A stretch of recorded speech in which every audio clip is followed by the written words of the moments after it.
सूत बजरिया हो। हम सब बुझते हैं राहुल होशियारी। आवल हो अरे आव हो रानी से जरिया हो सटी के सूत बजरिया हो। छुए नहीं देलू जइसे लागे भइल हानि बा। छुए नहीं देलू जइसे लागे भइल हानि बा। ऐसे काहे करे ए बोला मुझे कमर में परेशानी बा। ये कैसे हो गई? ओ बेकार हुए दर्द के निशानी बा। ए बोला मुझे कमर में परेशानी बा। कौन दर्द हरे?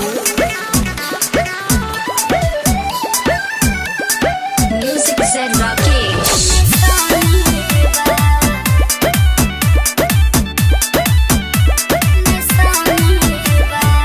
पिया जी बुझतानी हो कौना मुड में बानी हो मुझुझतानी हो। अब बुझतू तो सकतू ना फरका कहे बन।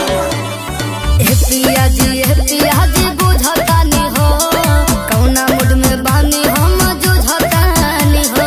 सुनो हर बुझ मजबूरिया हमारी धनिया काहे खातिर मिलल बाजवनिया। अपने मरद से हो गया न कहानी बा। अपने मरद से हो गया न कहानी बा।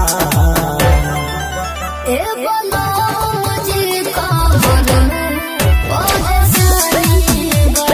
काहे ओ बेकार हुए दर्द के निशानी बा।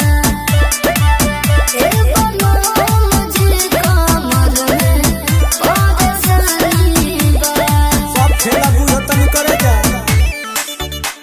निशानी बा। निशानी बा।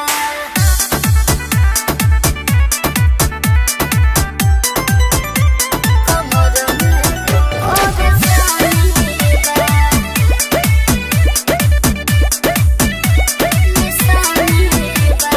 जानो तानी हो सब जी रौरा फेरा में आई नहीं हो जी। हम सब बुझते हैं राहुल होशियारी। पूछ नहीं तू बुझ